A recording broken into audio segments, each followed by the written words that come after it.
Oh, So you got anyway, the eye. yeah. So let's bring in Eric. Let's talk 49ers Eagles. We're waiting for Ed to join us. I think Ed, who covers the Eagles, I think hopefully he'll log in. But let's bring in Eric Crocker, who covers the 49ers. So, hey, Eric, how you doing? I'm doing good. How y'all doing? Doing great. Doing Thanks good. for coming on tonight. Big weekend coming up here for the 49ers. Got to go into Philadelphia and take down the number one seed in the Eagles. So nice win last weekend against the Cowboys. So can they take that win and bring it east and go back to the Super Bowl? That's the hopes. That everybody in the Bay Area, San Francisco, South Bay, they're hoping that the 49ers can make another run at a Super Bowl, and they've gotten close several times. It's kind of weird. You kind of look at some of the down years the 49ers have had, but ultimately over the last, I think it's 11 years now, they've been to the NFC Championship 6 times. So you want to be able to bring it home. They definitely have the right pieces in place, and you'd assume that they're ready to take on a really tough Philadelphia Eagles team. Yeah, and it's really what they did to the Giants last week was just send them back to New Jersey and after pounding them. Yeah. It was just fascinating how they trolled them on Twitter with that Eli Manning picture. With the and the loser thing. Yeah. But you can the 49ers sustain that because the Eagles seems like they got the quarterback working real well. They got the wide receivers working great, and they got Sanders, who's basically a good running back. Can they stop that and take that Philly crowd out of the whole Lincoln Financial Field and make it more like Levi Stadium in the East Coast?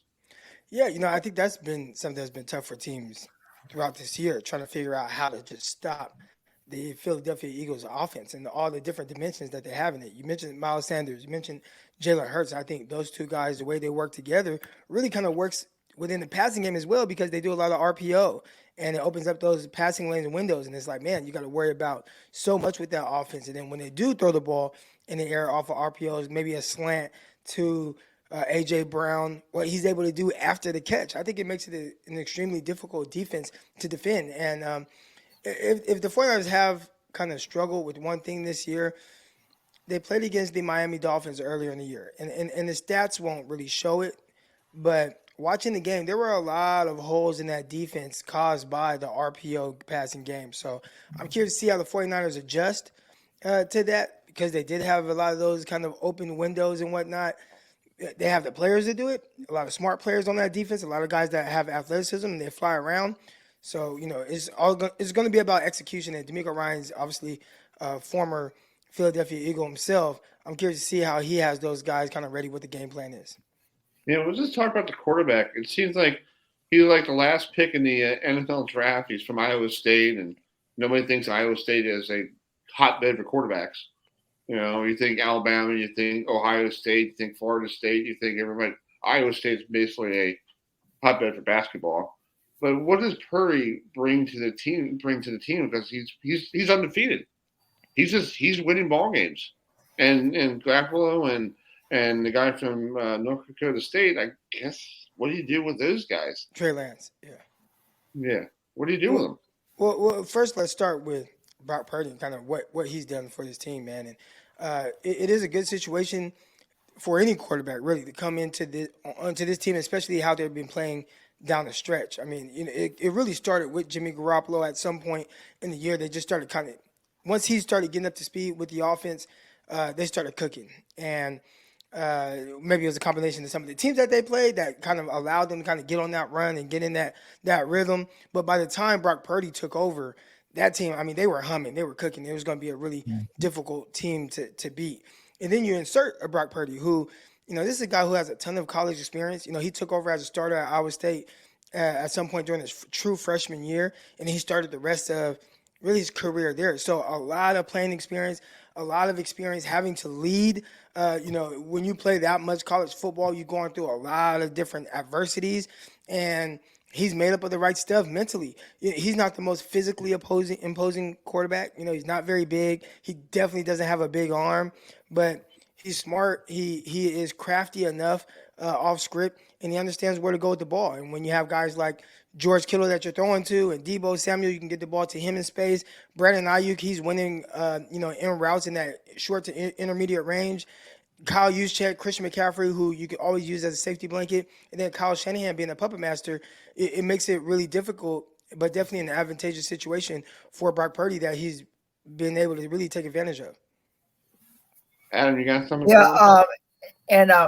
and I'll let you guys know this. In 2019, Jalen Hurts and Brock Purdy faced each other when Jalen was at Oklahoma and Brock Purdy was at Iowa State. And it was a back and forth battle. And in the end, Oklahoma beat Iowa State 42-41. So Jalen and Brock have faced each other in a college game. But Eric, I gotta say, it's nice to see Christian McCaffrey doing good things out there in San Francisco. We really do miss him here in North Carolina. But what's your take on Brock Purdy so far? I mean, undefeated in the playoffs, and now he has a shot to become the first rookie ever to go to the to go to the Super Bowl. What's your impressions of Brock and of Christian McCaffrey? He's done a sensational job out there in San Francisco with the 49ers. Yeah, Brock he's really been amazing and just kind of coming in and just saying, he's just kind of out there doing his job. He's like, Kyle tells me what to throw, and I just make the throws. And then when something maybe isn't there, he's been able to do a really good job of playing off script. And I think when you talked about Christian McCaffrey, I think what he's brought has definitely helped. It's really, truly been a safety blanket. 49ers haven't really thrown the ball to running backs really since Kyle Shanahan took over.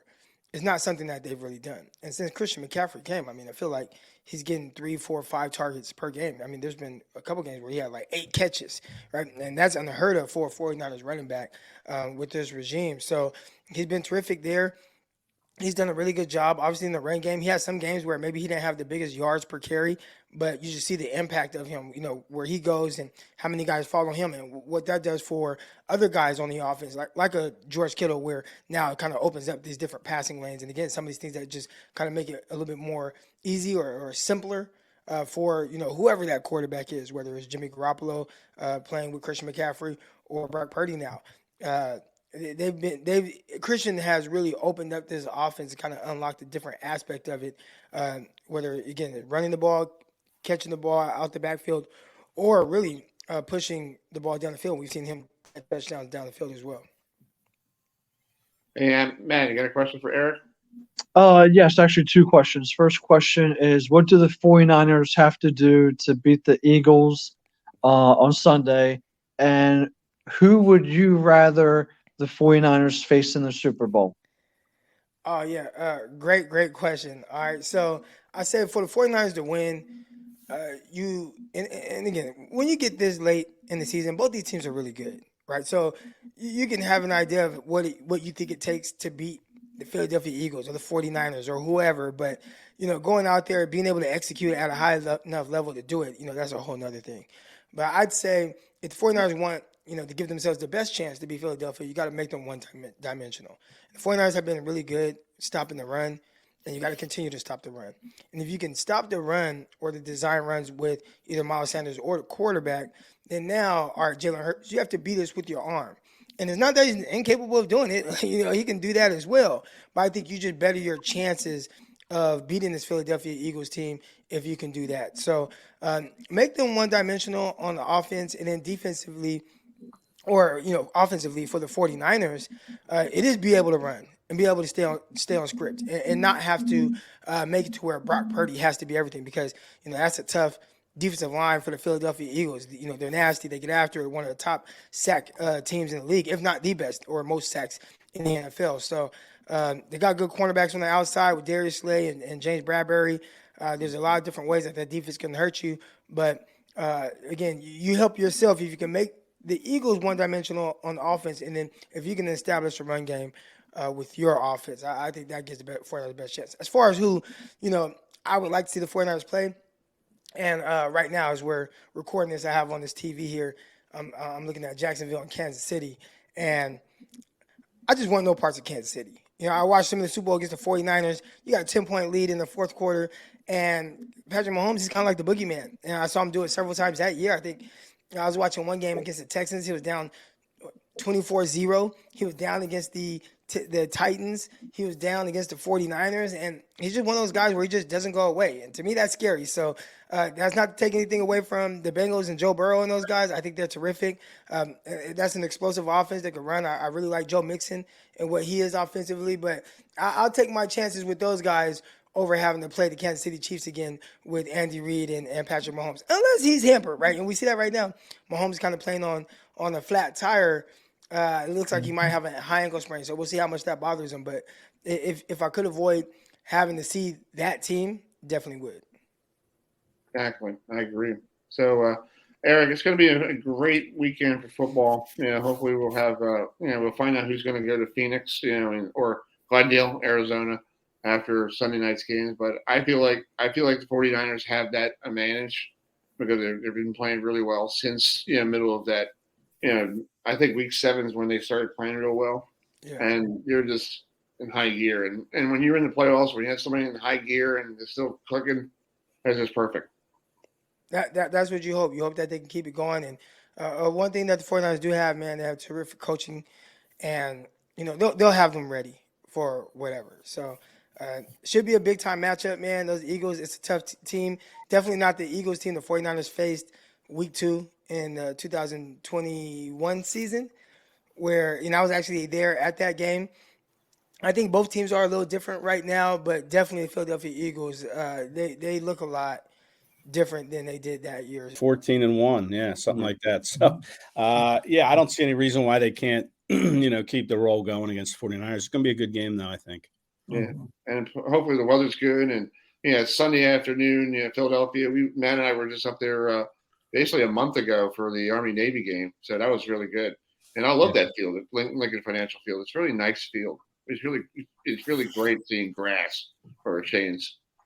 Yeah, absolutely. And they keep it in good shape, obviously. Temple football also uses that field, on the occasional Saturday. And then like you said, the Army-Navy game. But I love an open-air stadium. I'm not a big fan of the dome stadiums that, it just seems a little too artificial for me. And, I like the I like the views. There's some good views. You can kind of see the city skyline out one side of that. And it gets pretty loud in there, too. I mean, for a stadium without a roof, that place can get rocking and rolling pretty good. Exactly. Adam, you got a question? Talk to us about Jalen Hurts. I mean, he has been sensational this year, all around, incredible, awesome. So, do you think he will win the NFL MVP? Because, to me, I think he's deserving. Well, I wouldn't disagree really that he's deserving. I don't think he will. In fact, I'm pretty sure he won't. I think that'll go to Patrick Mahomes. But listen, as much as Hurts would probably like to win it and his teammates would like to see him win it and the Eagles fans would like to see him win it, the bigger goal is win the Super Bowl, man. Get the ring, and we'll worry about the MVP stuff at a later date. And maybe he's the MVP of the Super Bowl. I mean, who knows? I know we're getting ahead of ourselves here, but he certainly had the kind of season, Herb, where, you could say, sure, he deserves to be the MVP. I don't think the injuries helped his case any. I mean, he was kind of cooking until, that shoulder injury popped up. He had scored 35 total touchdowns, which is a team record for the Eagles at quarterback. Randall Cunningham set it back in, I think it was 1990. He had 35 total TDs between running and passing. So, he was the best player on the best team and was having an MVP season until the injuries. And, it's ironic because you could say the same thing about Carson Wentz back in 2017. He was rolling along. They went to Los Angeles. He tore a couple knee ligaments and, he probably would have been the MVP that year had he been able to stay healthy, and he didn't. And I think it went to maybe Tom Brady got the MVP that season. So I just think as deserving as he is, he won't win it. It'll probably go to Mahomes.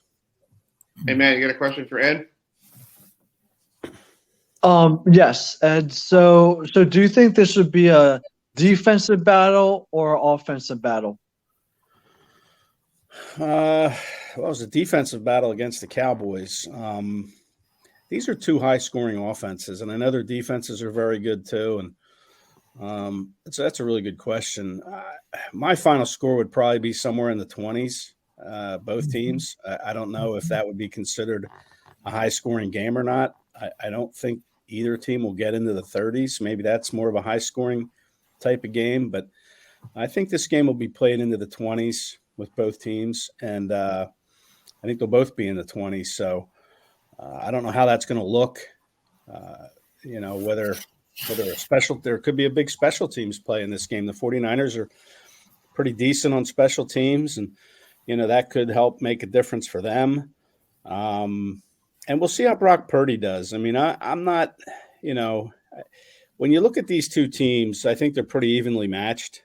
And if you break it down by position, there's not a lot of separation, except at quarterback, where I think Jalen Hurts is better than Brock Purdy. And when I think all things are created equal, like this game is, you look at the quarterback, and whoever has the better quarterback, to me, has the better chance. And I think Hurts has the better chance. And Brock Purdy hasn't played in an environment where he's going to have 70,000 screaming fans in his ear every time he goes back to call plays. He's not going to have a defense in his face like the Eagles got in the face of Daniel Jones. So, I think Brock Purdy's going to have to step up to the plate here if the 49ers want to get it into the 20s. And I think he will to a degree. So I'm going to call this game in the 20s, Adam, and we'll see where we go from there. And then with them playing this game in Lincoln Financial Field, how much of an advantage does that give the Eagles?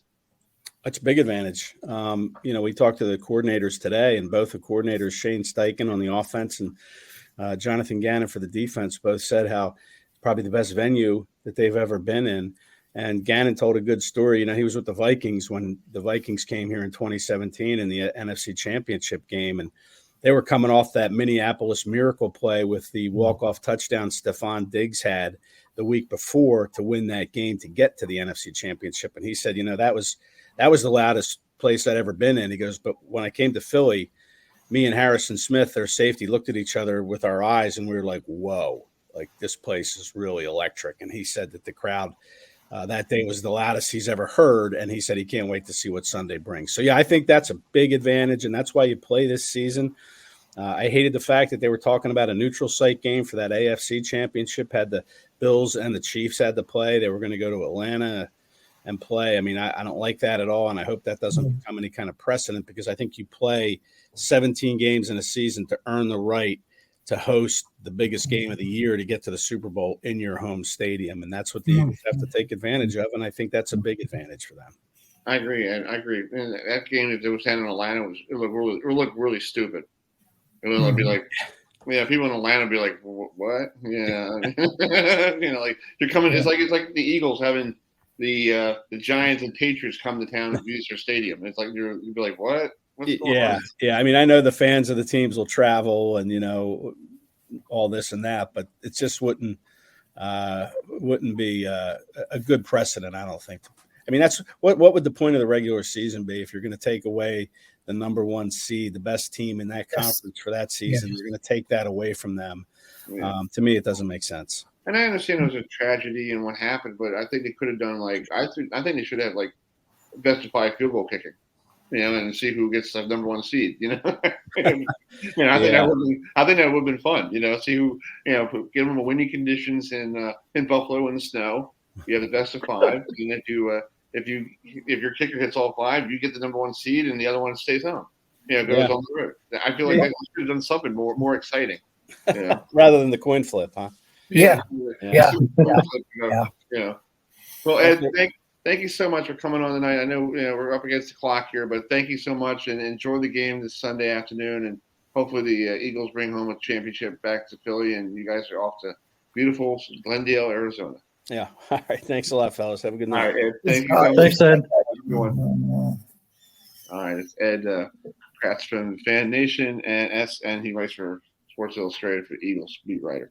Well, we're going to wrap up the show. We're a little overboard here, so when it's a little hard when we have trying to get our guests on, and some of them have issues with their computers and all that stuff. But we can't help it. But we're doing our picks a click real quick. AFC Championship. Matt, who do you think is going to win?